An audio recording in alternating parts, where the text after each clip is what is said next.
Hello guys, good afternoon. Welcome to my vlog. Ayan, chikahan lang po tayo.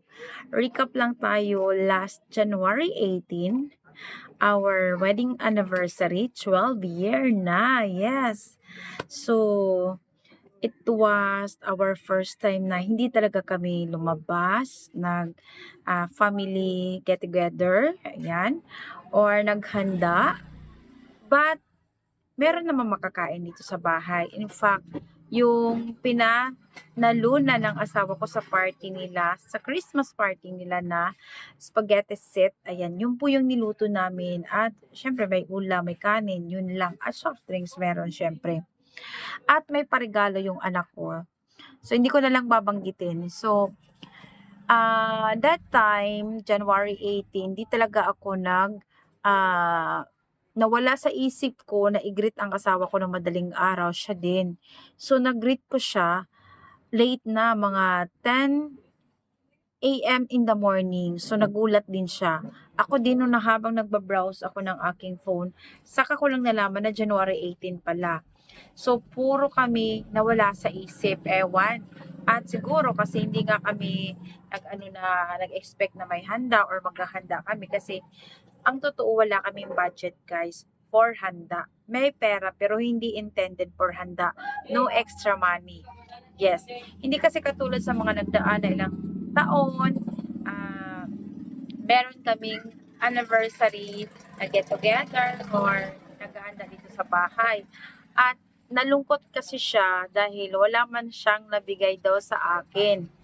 So, sabi ko, okay lang yun. As long as magkasama tayo, okay naman tayo, walang mga sakit. Tsaka kasama naman natin yung ating mga anak, yung family natin, okay lang yun. Marami pang anniversary na darating. So, baka next, meron ka ng maipon or extra money. So, ayun, makakapaghanda tayo. Pero ngayon, hindi muna kasi may mga priority, 'di ba? So, ngayon ko lang siya naisip-isip guys na kapag matured na yung isip natin, hindi na talaga priority yung mga wants. Kahit sa sarili ko, marami ako napansin, hindi ko na siya importante basta hindi siya intended para doon or hindi siya extra money. Sa totoo lang, madami din kasi kaming binabayaran. Oo. Kung yung iba is sobra-sobra yung kwarta nila, kami talagang nakatali sa bakus, ano ba yung tawag nun, ano bang kasabihan nun? So, hindi may pera pero hindi talaga puwede na gamitin mo, i-divert mo sa iba dahil magkakapera sunod na araw, hindi. Yung learnings ko is 'pag hindi intended para dun, 'wag mong gagalawin. Gagalawin mo lang siya sa doon talaga papunta yung pera.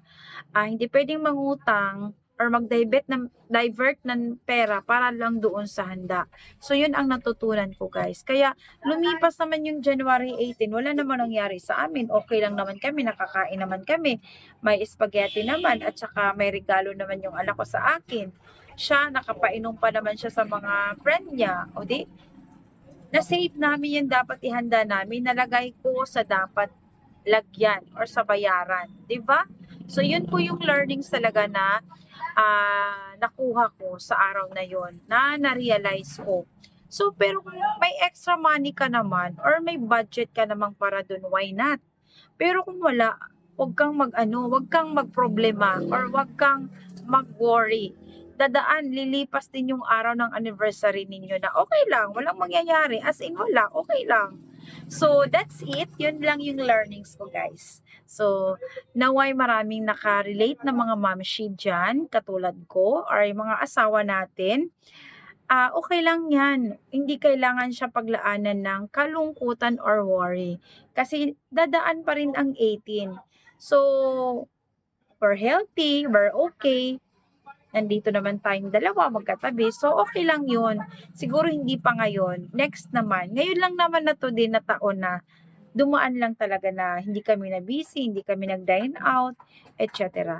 So, pinagpasalamat ko pa rin na ah, wala kami mga sakit, healthy kami, magkasama kami pati yung mga anak namin, sa ng pamilya namin. Okay lang talaga kami, ayan.